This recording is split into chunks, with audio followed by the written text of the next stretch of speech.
so not true. My reading and my video watching is much faster than those, contestants living in the United States. I mean, especially your advocates. I can actually easily beat them. I don't mind.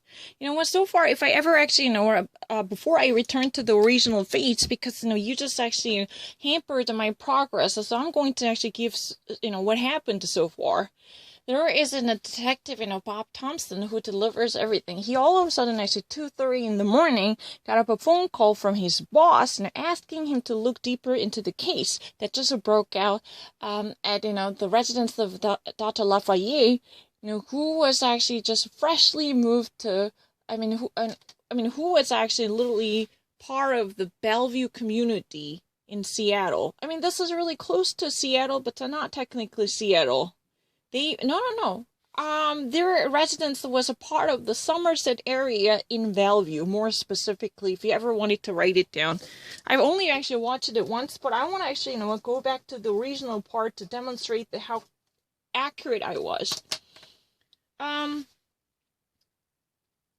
there was an emergency phone call made by someone named Sebastian Burr and Atifa Lafayette. Those were two survivors who just somehow happened to figure out what happened inside the house.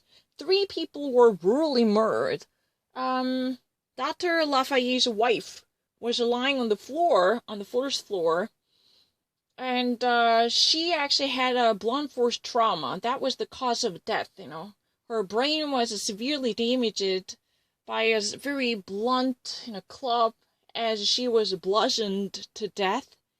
And if you go upstairs, you would immediately find Dr. Lafayette, basically who was inside the room. But the problem is, his room was at the time completely plastered with the remains of his body.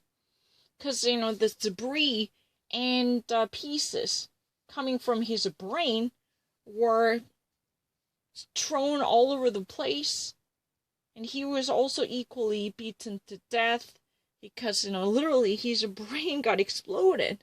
So it's really kind of filthy. It was actually a mixture and a concoction of his blood and brain debris. And once these detectives, Bob Thompson and the rescuing team, arrived inside the house, they actually, went upstairs. They actually somehow find, Atifa's sister, Basma. Basma was at the time still breathing, so she was immediately taken to hospital. I only watched it once. But the problem is, I was recording, this video by explaining line by line, but you just somehow actually prevented me from doing this. So before I actually return to the previous part, I'm just actually giving you a recap, okay? Because I don't want to be under a suspicion of rehearsing this once more. I'm actually, providing you a shortcut to the very summary. I mean, this is a sum up.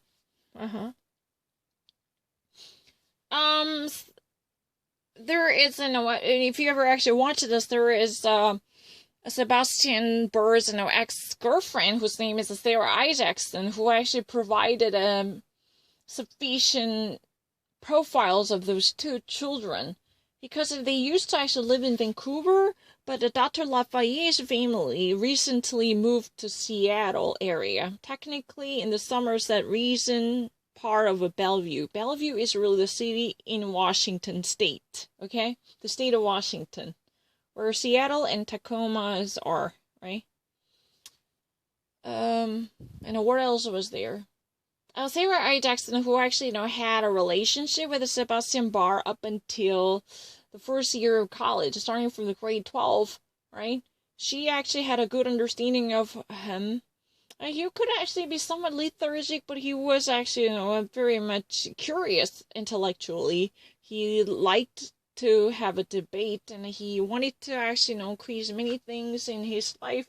But Atifa was, very much intellectually brilliant kid. He was very gifted, just like the rest of his family. His parents are overachievers. They accomplished a lot. His father, Dr. Lafayette, was definitely a beholder of a doctorate degree in engineering, and his mother was also a receiver of a master's degree The problem is, Basma, a little sister of Atifa, was a victim of a child who had a symptom called a meningitis, the spinal cord meningitis. That means, there was a severe, viral infection affecting the spinal cord and the brain. Because of that, she was disabled permanently. So Atifa's mother was basically looking after her. And that was really the case, But the problem is, right now it's very interesting. I never repeated it, but, the video itself got cut off. I had to actually reconstruct the things that I've just actually watched up until this moment. Let me actually do this. According to their alibi, that was actually reconstructed by Bob Thompson. Those two young kids, once they were actually brought to police precinct, they said that at 8:30, they actually went out because, oh no, I actually forgot mentioning this one. Atifa was, at the time attending Cornell University in Ithaca, New York. That's upstate New York. But, his mother made a phone call to him saying that, why don't you actually come to visit us during the weekend? So Atifa was basically dropping by. And when he was actually in Bellevue, he invited Sebastian, his longtime friend Sebastian, who was still in Vancouver, to join him at his house in Bellevue, Washington. So Ithaca is here and Vancouver is here, right? This is Vancouver, and this is the Bellevue, and this is Ithaca, New York, Cornell University. You see that, right? Vancouver, he actually joined Sebastian. But the thing is, it's really interesting. They even actually staying at home at the time for 5 days. But one night, one fatal night, they actually went out for fun. But that was really the day when all this horrendous events occurred. Now, according to their reconstructed argument, to prove their innocence, they went out for dinner at 8:30. They stayed at a cake restaurant. And after that, they moved to Lourdes Movie Theater right next to that, cake restaurant. I mean, not really physically right next to, but in the vicinity. So they actually, watched The Lion King. Was there any person who can confirm this testimony? Yes, indeed. According to the phone call conversation between a police detective and a movie theater staffer, this, staffer was very adamant in terms of identifying, the person who was supposed to be there. He said that, I saw him, and I remember I saw him because he was wearing a military jacket. He literally said that, I remember him. I remember it. I saw him because why? Because he was wearing a military jacket. That's very unusual. That kind of notable feature can never go unnoticed. I'm so sorry, I've already actually repeated all these messages before. But the problem was, the video itself was, interrupted. That's really the reason I had to start all over again, but I never watched this video again. Don't try to say that I have repetitively repeated these. I'm actually just trying to, literally reiterate whatever things I've just watched up until this moment. Before this, unexpected interruption, I watched it all, and I retained this much. So, police pursued once more. Are you sure about this? Can you actually, confirm this? How certain are you about this, sir?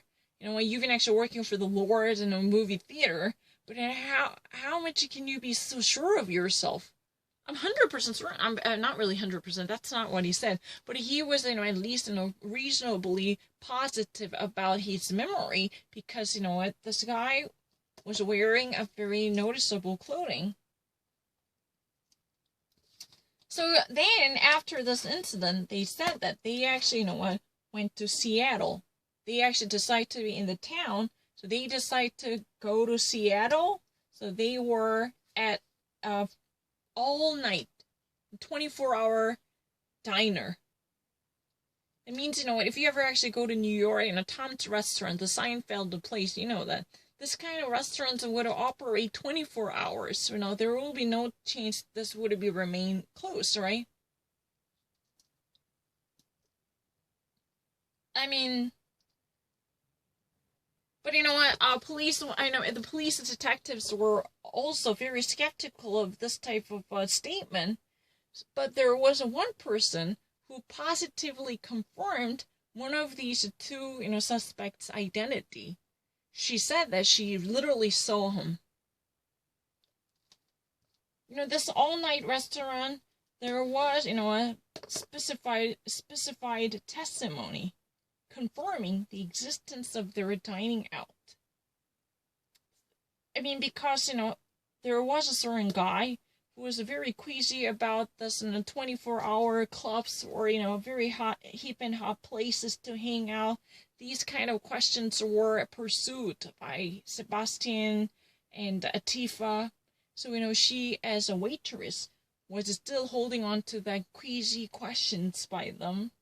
Because they even actually wanted to know, what could have possibly be done in the city, because they've actually, somehow decided to venture into Seattle.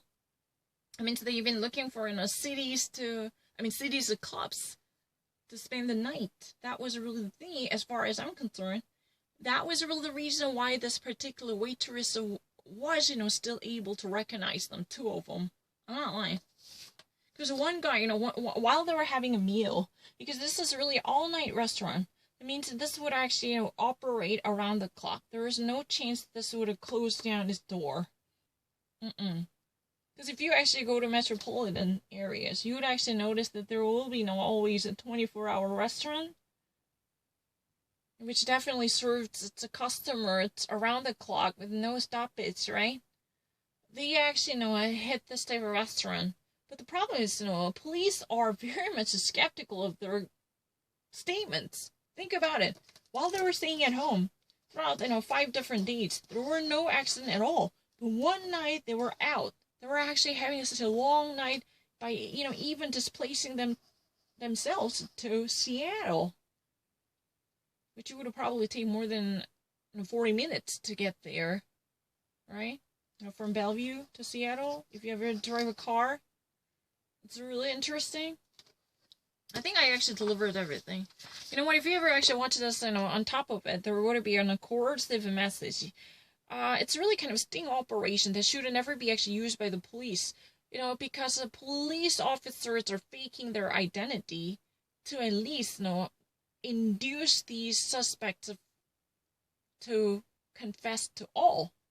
But this type of pretension can never be acceptable in the United States. It's called a sting operation, trying to at least fake and conceal their identity by actually, using their forces, and even it's really kind of like an entailment and involvement of extortion and abuse of power, and also fraud. But at the time, the Canadian government was not particularly sharp on this operation. So this was, somehow accepted, but I have to watch it further to explain it. And after they left there, they went to find a club. And after they left the club, they then came home. So, basically they found the club, and they actually, had the great time of their lifetime. They actually, came back. That's really what happened. In accordance with the testimony by the waitress at the 24-hour restaurant, they truly searched for a club, which would be hip and hot, for them to hang out all night. They spend most of their night at the club while clubbing, right? So eventually they actually brought themselves back to the house in Bellevue. More specifically, this residence was located in the Somerset neighborhood. Somerset. You always need to be very specified. People act differently when they've seen trauma, but they acted very strange. How people react to grief griefs and sorrows could be really different, right? From people to people, from person to person, how they actually react to tragedy would it be completely discreet and different. But the thing is, those two keys, the way they acted, would be very much bizarre and strange. It would be something that might raise your eyebrows, or that might actually at least challenge you.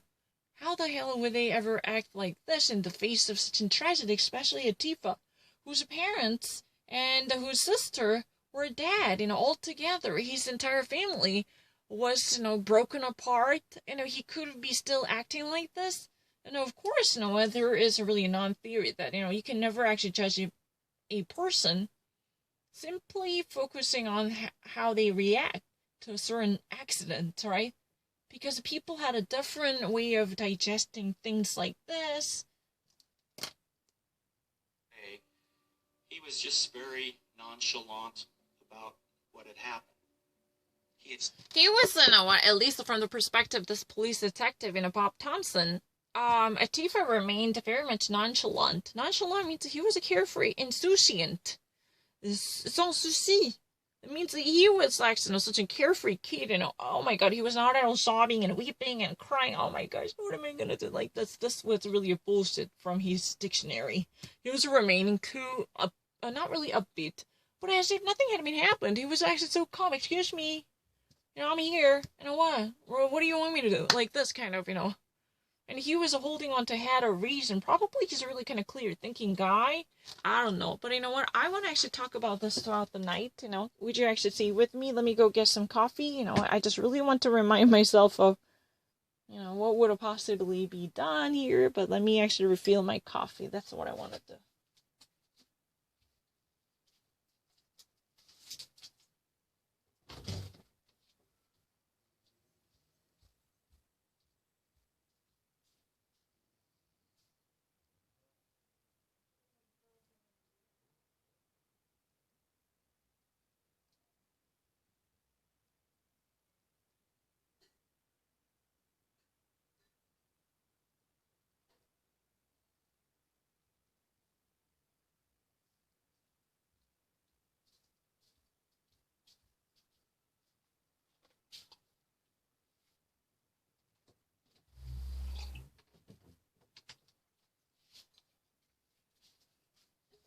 I really wish, my camera would last forever. Well, that's really annoying. Saw his mom, she was dead. He ran upstairs, found his dad. There wasn't anything he could do. He heard his sister in the room next door to his dad. He said, well, did you check on her? And he says, no, I didn't check on her. Oh my gosh. That's something that I really... You know what? He actually said that. Once they actually arrived at home, he went upstairs and he actually checked up on his dad actually lying on the floor with his, bodily remains completely splurged all over the place, right? All over the place. And he actually also mentioned that he saw his sister staying in the room right next to his father. And the thing is, he didn't actually check up on the status of his sister. That means, what? He kind of actually assumed that she was still alive because he was actually visually recognizing the palpitation and the pulses of her, probably visually. But the troublesome here, what's been still mind-boggling here, is he never reached out to check up on the status of her sister dying down at this moment. That means he never actually conducted CPR or anything that might actually rescue her, or that might actually, stop her hemorrhage. There had been no such a thing at all. He didn't even actually touch her. That's really ridiculous. If you were really a brother of a sister dying down, who's, somehow losing in the battle against the death, this could be a last chance you could have done anything to her. But he didn't actually, reach out to her. That golden opportunity was just wasted. But he was, very much carefree. As if nothing had been happened. He was not really touched personally. Not at all. That's very interesting. Can I actually explain everything? Just check on her if you knew she was alive. And he said, well, there was nothing I could do. And in fact, I think he even said, I can't even put on a Band-Aid, okay? Oh my gosh. You know what? You thought that. You assumed that, she was alive and you could actually visually see that. But why didn't you actually take any action? Why didn't you actually take emergency measures? Why haven't you done that? You know what? I kind of thought that there was nothing that I can do. I couldn't do anything. You know what? I can't even actually put a Band-Aid on my body on my own. I can't even actually put a Band-Aid on myself. That means I could have a difficulty of, addressing myself. I'm such a loser who would have been so slouch at doing anything. Maybe this could have been an excuse, but you know what? He actually said that he would be so bad at doing anything about medical, first aid measures. I mean, he would be a novice. So there could have been nothing that could have possibly changed the fate of her and his sister. That was what he said. Because he couldn't even actually put a Band-Aid on. Yeah, I'm not lying. That means, when can I actually just simplify things? Because he just actually, probably this could be a lie, or this could be a very deceitful excuse, or a lame, pretext, I don't know. But this, Cornell student actually said that he had no idea how to actually manage a person in emergency, because he could have barely take care of himself by taking a Band-Aid on him. That would also be a huge challenge. He himself could have possibly done nothing.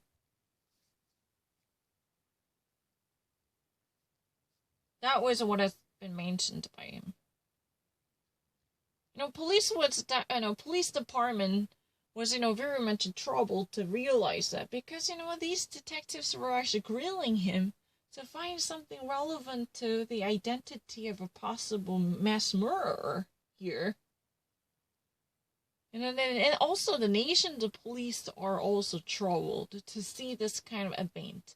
What if the serial killer would be at large? What if this person would be roaming around across the nation? It's really kind of bizarre. They even actually worried about it. Yeah, indeed.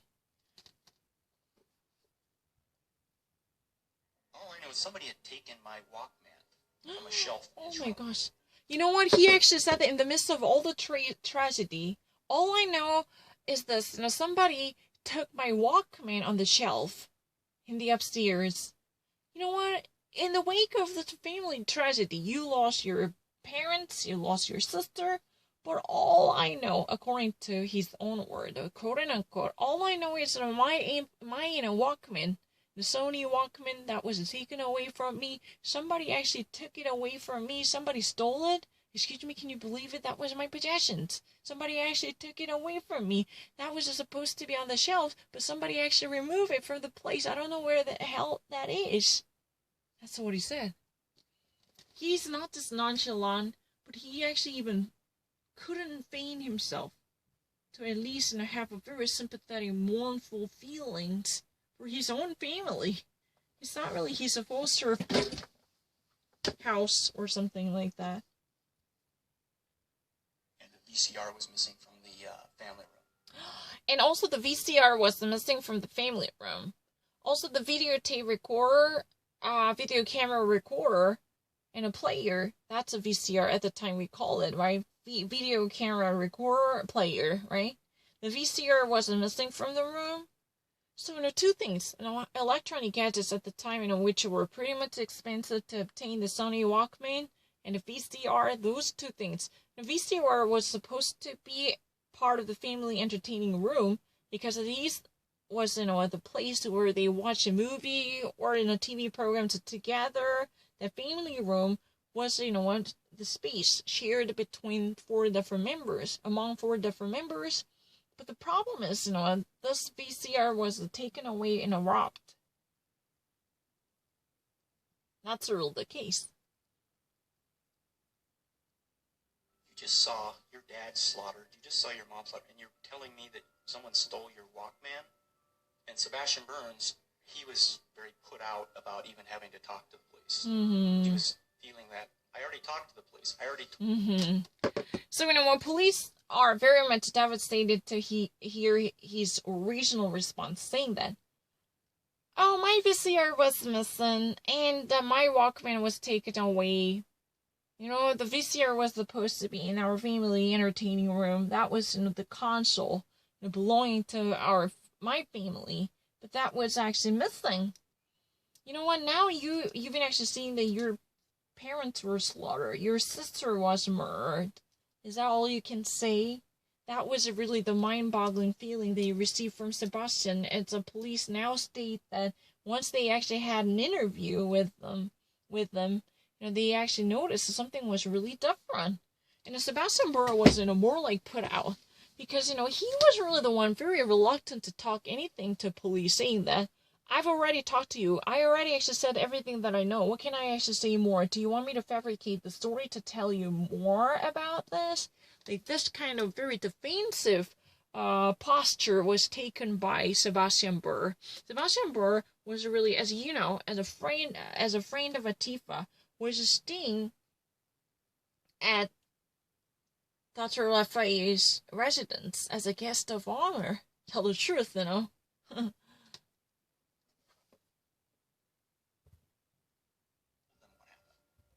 became clear, it's like, he's been up all night, he's probably tired, he just saw a horrific murder scene. You know what we need to do is wrap this up. So we put them up in a hotel, gave them our pager numbers and our contact numbers, and said, we'll be in touch with you. Okay. So, police were, at the time, very much civil, at least, based upon their own testimony, so we have to actually hear both the sides. They kind of actually realized that, these guys, somehow stay up all night. They were very tired. They actually pulled up on an all-nighter. So, these kids really need to be, in sleep by the time, because they couldn't actually gather their thoughts together. They cannot even actually get a load of themselves. They cannot even actually bring their consciousness back to themselves. Because, it was a very obvious, he actually just, confirmed that he could have actually seen that Sebastian, was very offensive. He was actually, off-putting, saying that, I already said everything, what can I do more, can I please go to bed? Like this kind of look. Because they were physically exhausted, because, it could be really it could be noticed by anyone that they didn't really sleep last night. So they decide to actually trap them. It means they offer in a tiny containers, which could actually hold these two possible suspects. These containers are in a Civil Wars called a Mattel. Those two keys were placed inside the Mattel, so they even actually allowed to sleep throughout the day. Once they actually have a clear head, they could have come back to the police, because the police already gave, their pager's number or their phone numbers, their, the rest of the stuff related to the investigation, and it even alerted that they will be contacting them. Quote and unquote, we should be in touch because we're going to get to you sooner or later. So you should be alerted on that. That was what it was likely to be said in this case, right? Because the police already actually know what could have possibly be done. All right. Nothing wrong.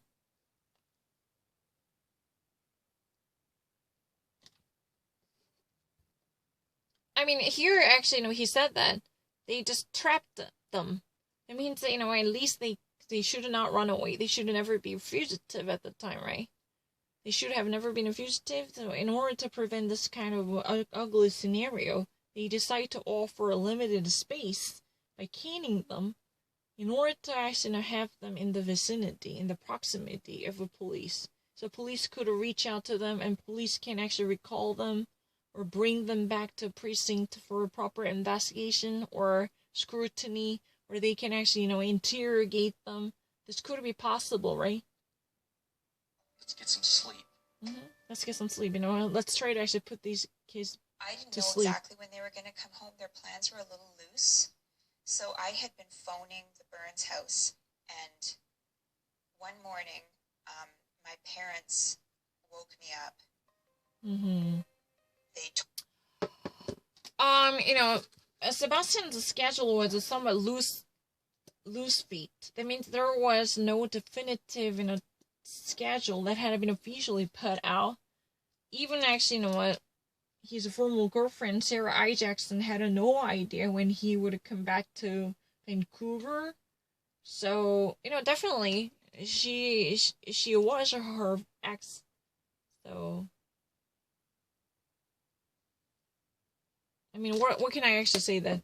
She actually made several phone calls to Sebastian's parents' house to see, when he would come back to Vancouver. That was really the thingy.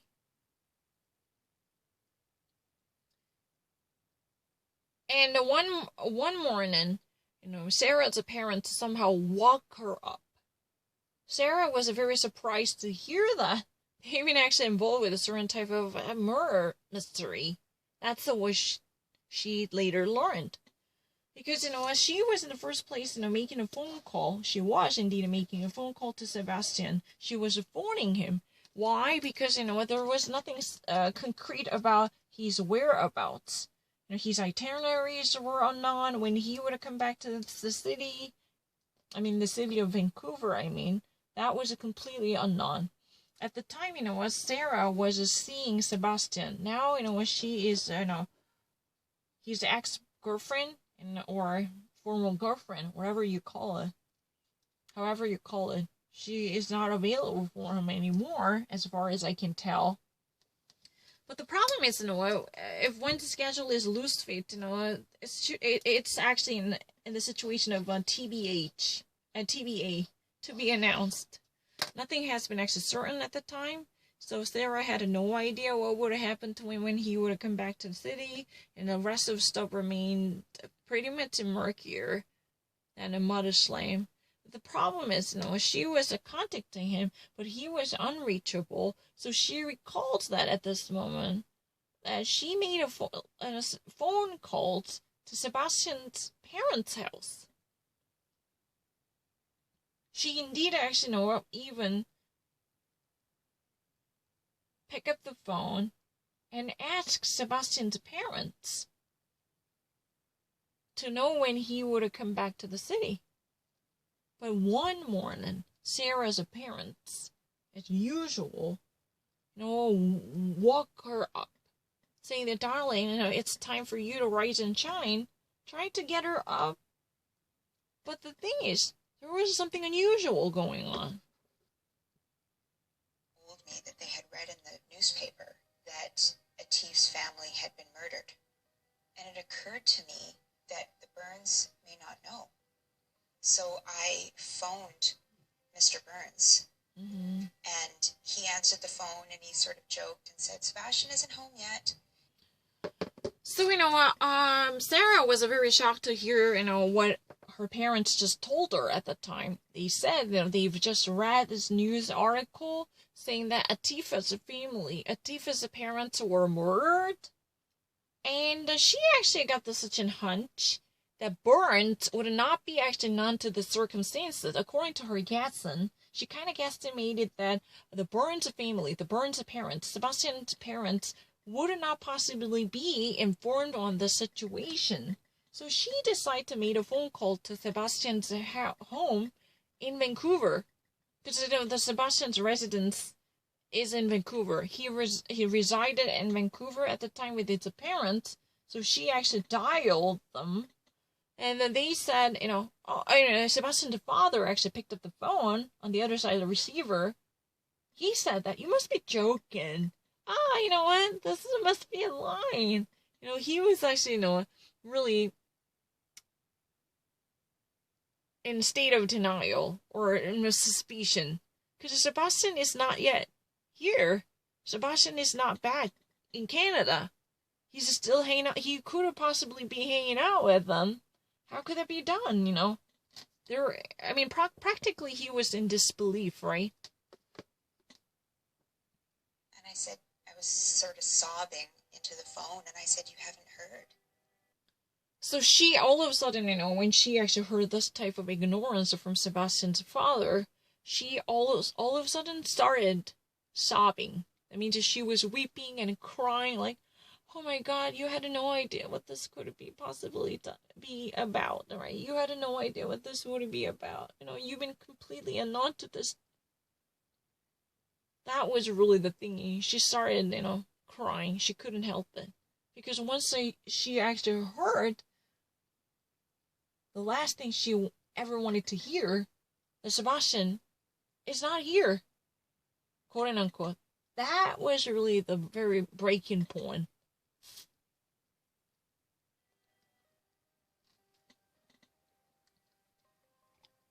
Sebastian finally called us around, it was after 9 o'clock in the evening, and I said, "Hi, what's your status? They got you in custody or anything of that nature?" And he said, "No, we're in a motel." Mm-hmm. So this is Sebastian's father and David Burns. And Sebastian finally made a phone call around 9 a.m. 9 o'clock. 9 o'clock at night. I'm so sorry. Why have I said 9 a.m.? I'm so sorry. I just actually, pronounced it the wrong way. Sebastian made a phone call at 9 o'clock in the evening, at night. This is really the darker period. I'm so sorry. I just actually should have said it in p.m. And it was really kind of silly. But the thing is, he actually asked, what's your status? Are you actually in police custody? Or are you actually detained? That was kind of the question. Are you in that sort of a situation when police actually, hold your custody? Like, you've been actually in police custody? You've been actually physically immobilized? Is that what you're experiencing right now? No, we're actually in Mattel. That was really the thingy. Sebastian finally actually reached out to his father around 9. That means, 21 o'clock. Yeah, I'm so sorry. I just mispronounced it. Because I wanted to say o'clock. His name is David Burns. So what's your status? He asked, what does that mean? What's your status? How are you actually doing? Since, when you've been actually associated with it, you could have possibly a person of interest, or you could actually be the major suspects, or you could be anything, right? How are you actually doing? That was really the thing. I have no doubt about it. Sebastian made a phone call at night. Around 9 o'clock. That was what he said. At night, around 9 o'clock. That's his father's words. I only listened to it once. I just mispronounced it. I was, oh my gosh, and it feels so crazy. I'm not lying. It's really fine. What's your status? How are you actually doing? Are you actually detained in a police precinct? Are you actually locked up in a jailhouse? Or what? How are you actually doing? Are you being, locked up in an interrogation room? Are you in police custody? No. We're actually in a motel. That was what Sebastian said when he first actually made a phone call to his father. When he first phoned his father, he actually said this at night. He was actually staying at motel.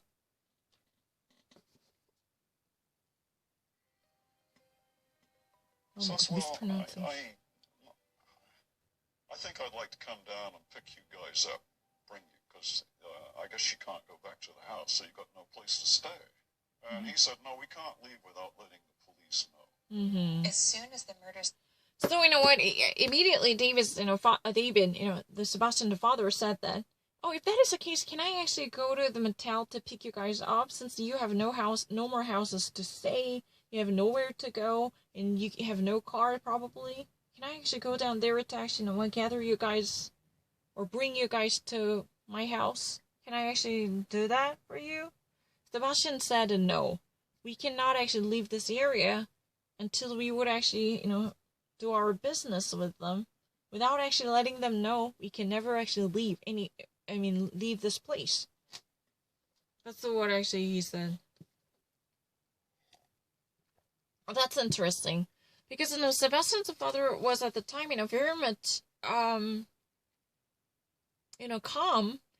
not to actually get emotionally agitated in the wake of such an horrendous event that could actually put his son's life in danger, right, also.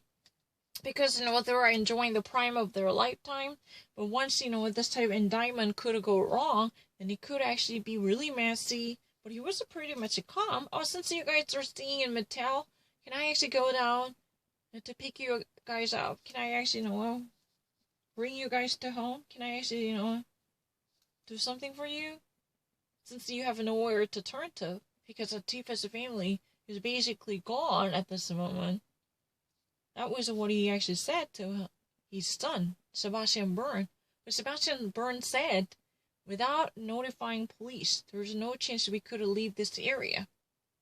We could have never actually enjoyed that freedom. Oh my gosh.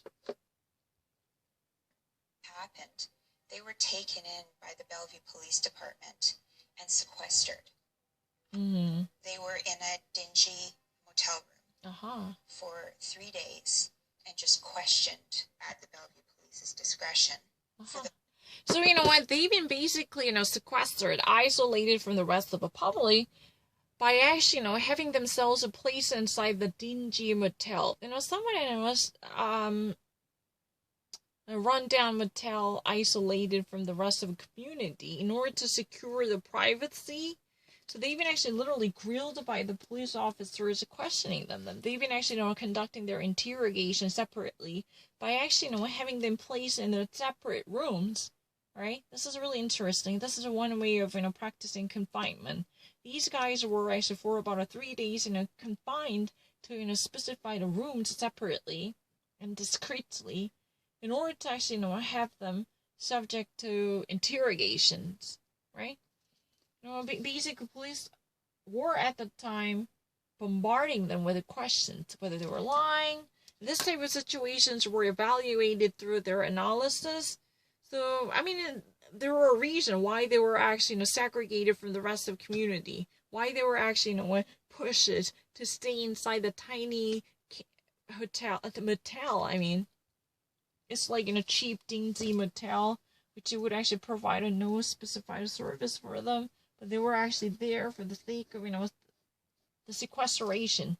Because they were supposed to be, away from each other before they actually, have a common plane laid down. No, right? That's really interesting.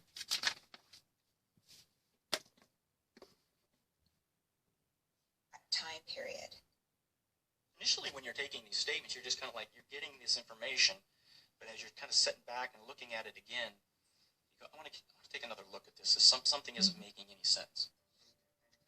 So in the first place, you were actually having a statement. You were actually, just depositing these facts based upon their statements and testimonies.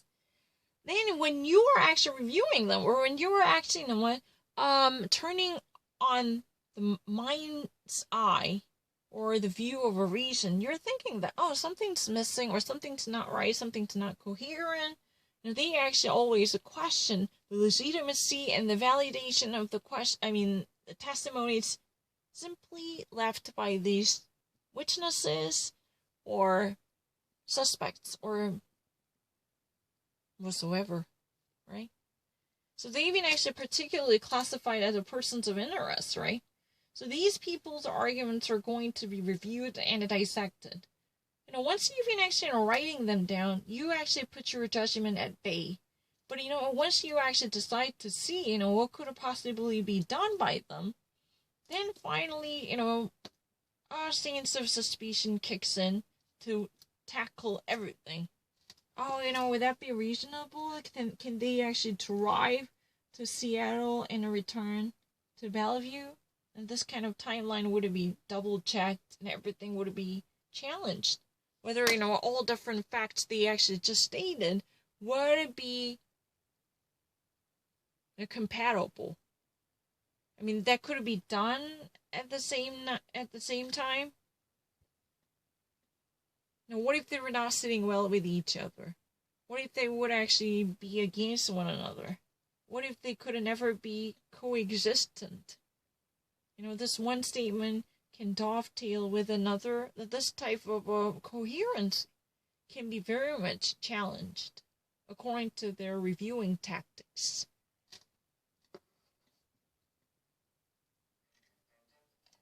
Sebastian Burns makes the 911 call. There was some kind of break-in. Those words weren't very significant to me in the beginning. A break-in? refers to a burglary of some sort, not a murder. And when you Sebastian was the person who made a phone call to 911. He was actually the person talking to 911 operator who was actually receiving the phone call. But the problem is the very first sentence. He never stated anything about the murders, even though he could have possibly be informed on what was truly happening or happened inside the room. But he only actually stated that there was indeed, a certain type of break-in. Somebody, tried a forced entry and eventually entered into the room to steal something, or certain products are missing. Indeed, one VCR inside the family entertaining room was gone. And, Atifa's, Sony Walkman was also missing. And these kind of, stolen goods were there. But what's so shocking and so sensational was indeed, people smash it to death, the brutality and ruthlessness. That could actually, truly trump everything, right? So if you were really actually serious about this, how could you even actually say that there's a break-in, according to the estimation of a police department? It's not me. Maybe he was actually thinking that somebody really entered into the house, forcibly. For that reason, there should be focus on a break-in. And somebody actually got into the house of my friends in a very illegal way. Somebody actually, jimmied the door to get into the house illegally. That kind of a statement truly, came out first. To crown it all, that's really the problem, according to the testimony. look at this home, it was a staged burglary in a room that Sebastian Burns was staying in. There were legal boxes. So when you first walk in, it looks like somebody had been rummaging through documents and things. But if you really look closely at it, the boxes hadn't been gone through at all. They'd just been knocked over. So another suspicious thing is, at first glance, this seems really like a burglary. Robbers could actually come into the house,